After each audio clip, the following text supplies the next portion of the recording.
in recent times, Nigerians have been going through a lot due to high cost of living, hyperinflation, and the fact that fuel subsidy was removed. You know, we always make reference to that virtually in every conversation that has to do with standard of living in Nigeria, because that's one of the crucial steps taken by the president in recent time. And he owned up to it, said it was painful, but he needed to do it. But the reality is Nigerians need to, or Nigerian workers need to earn more. And labor is now engaging the federal government to ensure that the minimum wage is being increased. Now, statutorily, the plan is, according to the law, the national minimum wage should be increased in every 5 years, you know.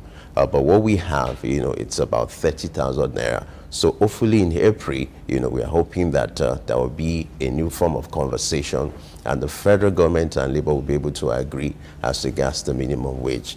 Let me start with the wise man. Your reaction to this news, the plan to increase national minimum wage come April 1st. Well, yesterday we looked at the presidential address, and it was quite, for me, very interesting to see that the president said the wage issues of Nigerian workers is not an issue that is just economic, but there's also a moral side to it. And that really struck a very deep chord inside of me, because when you're looking at the economic side, you say, oh, what they are taking can't take them. But there's also a morality that is tied to this. Everything increases with the changes in the macroeconomic indicators.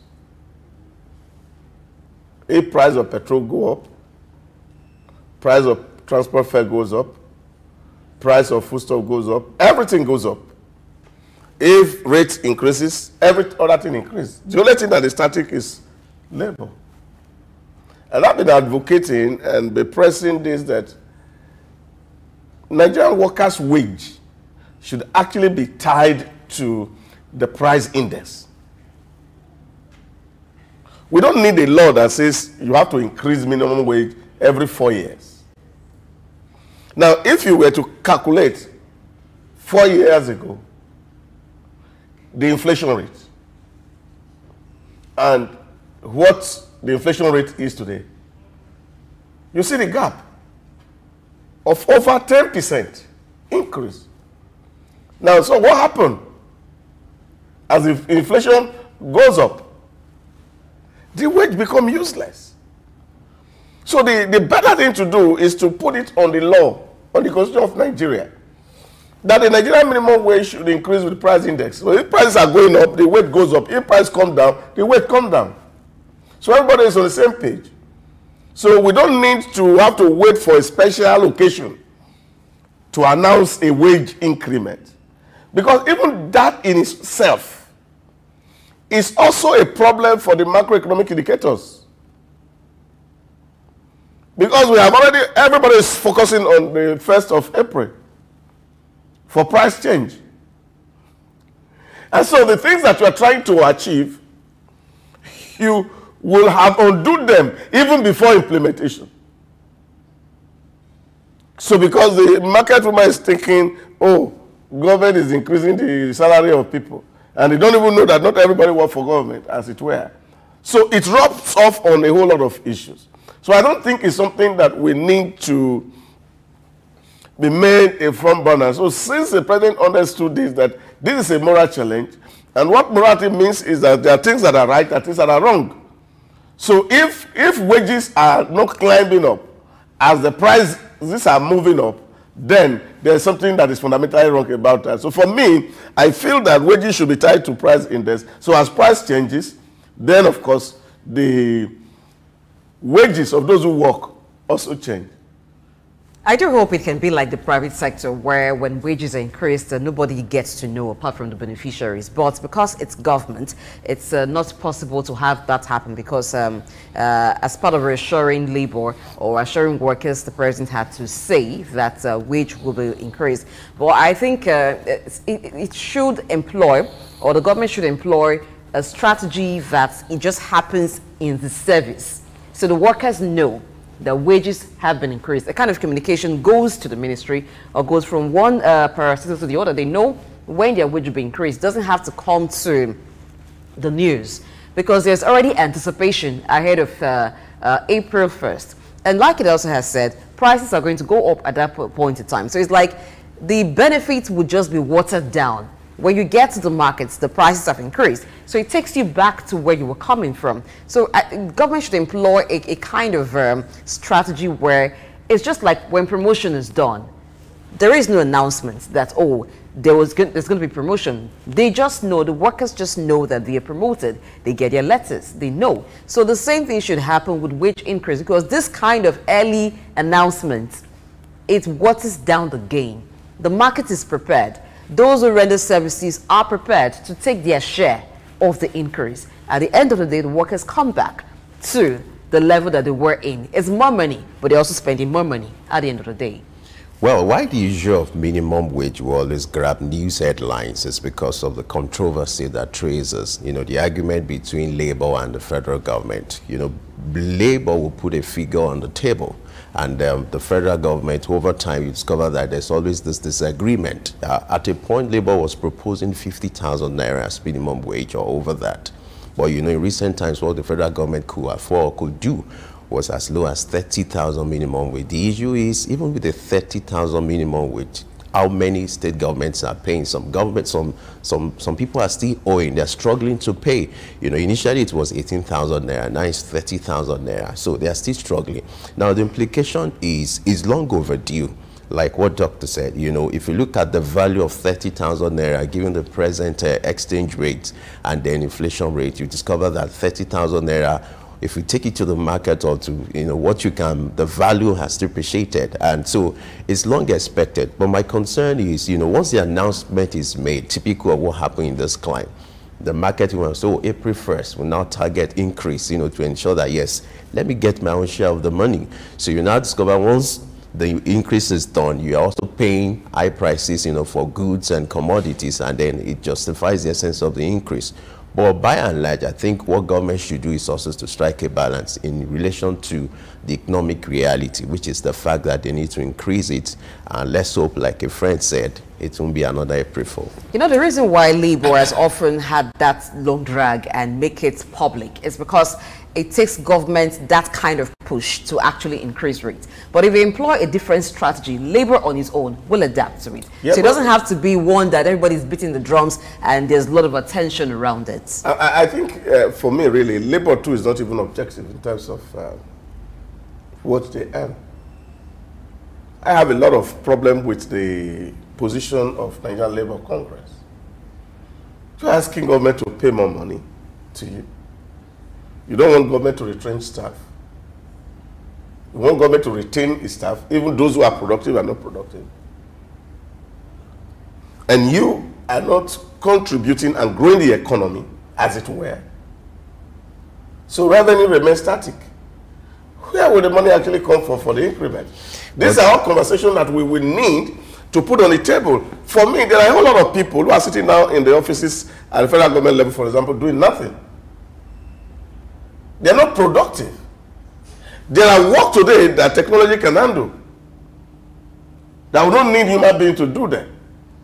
But they come with this argument on the fact of unemployment. The argument on the part of Labour is rather than retrenching, we have to sack workers. Why don't we focus on the cost of governance as well? But the cost of governance is the money that is paid to people who are not working. And that is what is raising the overhead. What they mean by cost of governance? They're always looking at what, for example, the senator is taking. But that is part of it. Let me give you a typical example. What FRS is going to use to collect revenue in 2024 is more than the budget of the National Assembly and Nigerian Judicial Council combined. They are within the realm of the labor. This is what we're talking about. So those who are working for federal government are the ones that are actually increasing the cost of governance. What we need to tell ourselves, and that's simple truth, is that government needs to become lean. Lean and leaner. And then you can pay people living wage. At the rate we have, with this over bloated number of civil service, I can bet you we can't do a minimum wage that is reflective of the economic reality, because government will not be able to handle it. That's very certain. Because you have to look at wage as a function of your revenue. So if government is run like a business, where you only need people who are necessary to produce a product, and that's what we are doing, then of course you can have a living wage. But if you have to use employment as a social security, which is what we are doing currently, you can only pay these peanuts. And that's what it's going to be. Because if you take, for example, you take the minimum wage to 45,000, it will not be reflective of the economic reality. And Labour is asking, you have to pay us a minimum wage of 200,000. And I can tell you, the entire budget of Nigeria will not be able to pay for civil servant salary. So I think there's a need for a balanced argument. Who do we really need to work? Is there a way we can repurpose some people so that they can do something else? Rather than just, you go to some public agencies and you don't see anybody at work. So which means they are not useful. I remember when Chavez was in Venezuela, the oil company closed. 1 year, 2 years, they were on strike. And at the end of the second year, he said, well, if for 2 years this economy did not fall down because you're on strike, it means you have actually not been contributing. So he cancelled it and he turned the complex into a school. So I think we need to be very pragmatic in this conversation. That while Labour is also thinking, the last argument I heard from us was the fact that sell up the national asset. And I said to myself, if you sell national asset, you can only get the money for 1 year. The second year, what are you going to sell? The third year, what will you sell? So these arguments are not fixable and not viable. And I think we must be looking for alternative and say, how can government get more money so that government can pay staff well? And then, of course, we have to channel resources. So when people are looking at it and you're seeing politicians, they are driving big cars, and then it becomes an anger for you. But somehow you're also not looking at what's the cost of even becoming a senator in the Federal Republic of Nigeria. Everybody is doing Christmas now. Go and look at how their pockets are bleeding from their constituency. So these are issues. And people must understand this reality. Because it's what you give, that's what you get. They have the entire constituency waiting for them at home right now. And if they don't do, they can't go back. So these are issues, and we must put them in proper perspective, that we have to have a functional labor, a slim government, where we can do, there's so much multiplicity of agencies that are not relevant and they are absolutely really doing nothing. And government is paying so much servicing recurrent expenditures. I think it has to be on both sides, because the argument of the fact that governance is high from the end of the politicians and public office holders is valid. The argument that the workers, the civil service, needs to be revamped, and it has to be based on who does worth or who contributes something, is also valid.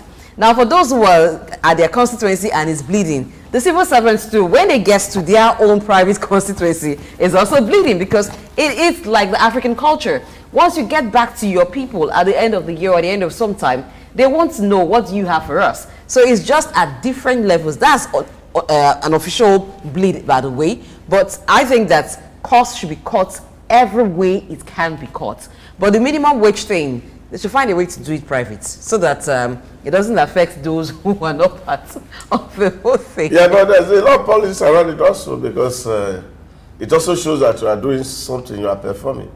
Yes. So, all right, let's switch over to the oil and gas sector, where the Nigerian Upstream Petroleum Regulatory Commission, that's the agency in charge of the upstream petroleum sector, has unveiled its action plan for 2024.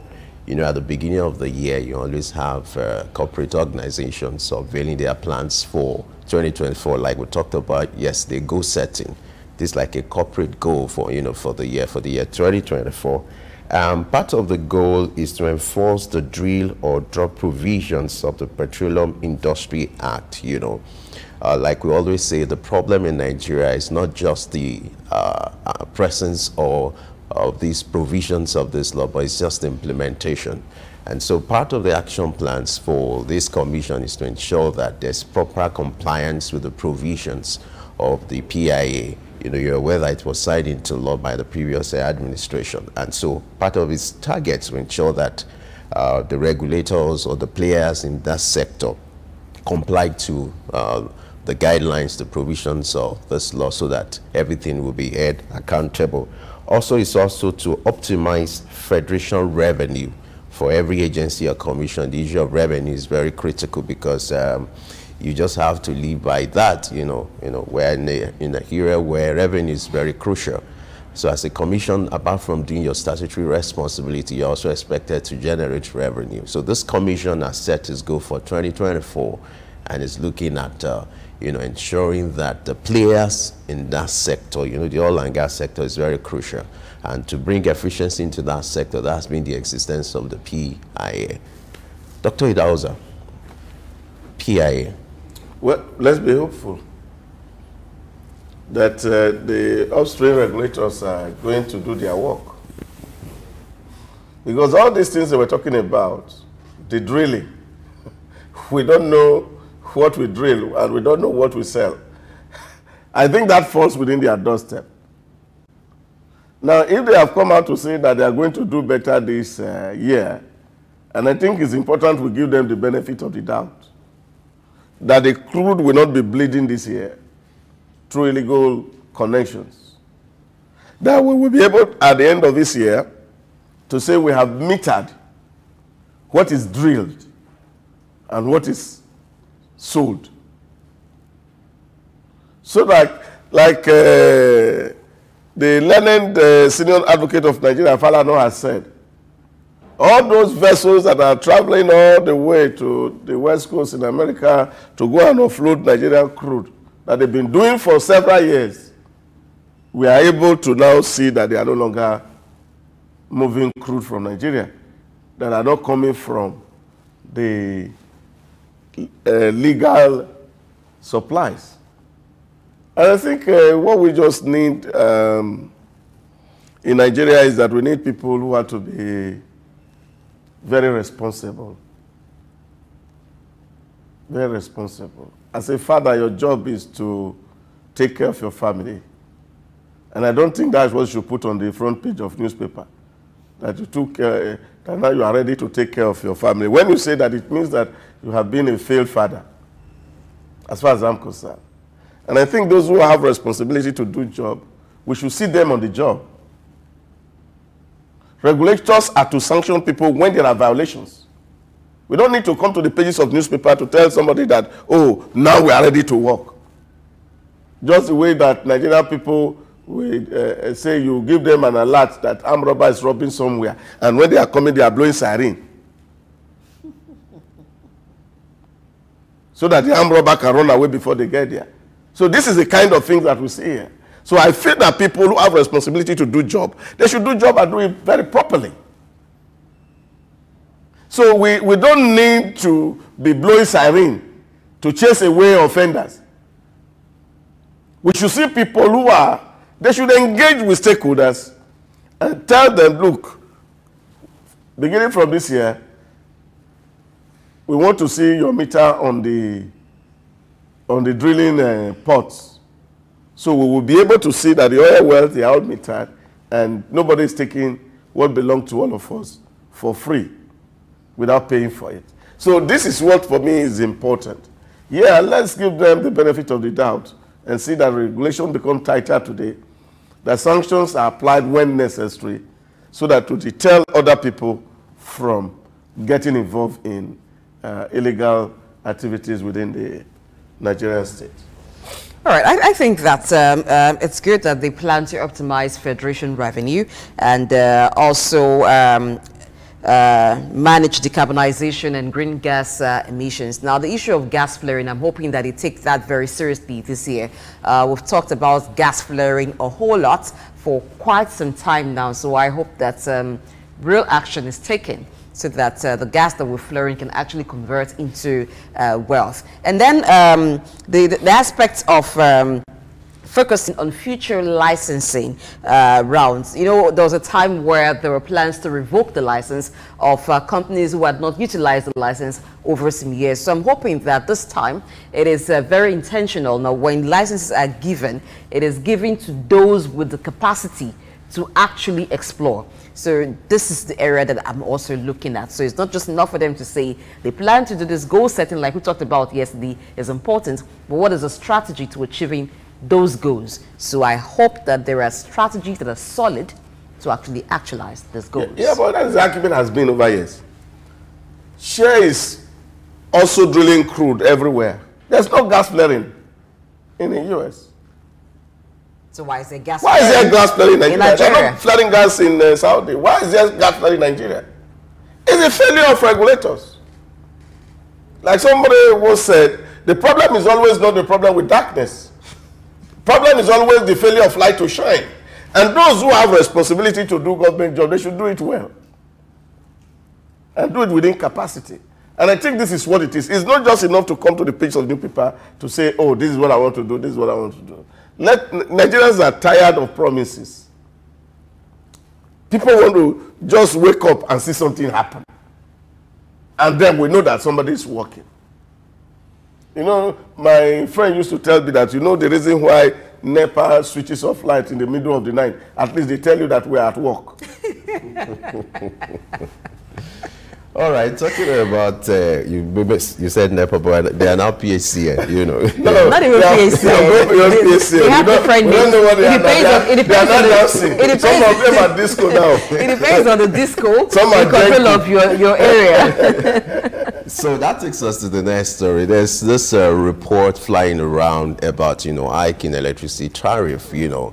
That report or rumor has been going on for months now that there's going to be an increase. But now the power distribution companies, they've denied that so far the regulatory authority hasn't given any directive in respect to any hike in, you know, electricity tariff. Nigerians are also bothered if this will happen, because I know it's a matter of time and likely happen. The concern is, when is it going to happen? Because as we speak now, Nigerians are not asking too much. Do they really enjoy the power supply? Now, if there is an increase, Nigerians wouldn't mind if the power supply is regular, is available for them to use, for businesses to run, for them to take care of their daily operations. But with what we have now, the encouragement to even pay, even if the hike is there, you know, won't be there. But Idahosa, do you foresee any hike in electricity tariff soonest? Well, you see, elementary economics is also a law of demand and supply. And prices moves depends on what demands or what supply say in the market. And you have some goods, of course, you see, like electricity, some of all these things happen. For me, really, I am not too much worried about price increment. That's really not my worry. You see, because there's a relationship between pricing and the functionality of your equipment or your machine. The bigger problem, which is in the electricity, is a government which also is a very big user, also defaults and not pay. And this is a problem which affects the revenue of distribution companies. So government should leave to its billing and pay their bills and buy electricity like every other agencies are buying. Some of these services are powered by generators, several generators. They have different sets. No, even those who are taking, they are not paying. In short, I was talking to one of my friends in Kano the other day, and he said, you see, that sometimes he even wonder that you see people who are using free electricity in the university, and the way people are turned themselves into ice block factories and industry because they are not paying light bill now. So Disco is losing at one end. And so you're not thinking of how to optimize your revenue. But I think the real good thing to do is for number one, Disco to clean up all the wastages and the leakages in the distribution channel and be sure that what is generated and what is transmitted are actually distributed. Now, the proper way to do this is to give people meter. We said this before the last year ended. Let Disco properly meter electricity. Let's even know. Pricing is not just done haphazardly. They are based on the level of inputs and the things that are coming in. And the template should be clear. And the regulator should be able to see this and say, okay, well, based on XY argument, we think that there's a need to move price up. That's why NERC is there, Nigeria Electricity Regulatory Commission, to be able to determine whether we can move price up based on the market reality. And I think these are things to do. So if the market says there's a need to move price up, why not? But the only problem I have is that Discos are not maintaining their equipment. Your transformer spoils, you have to fix it yourself.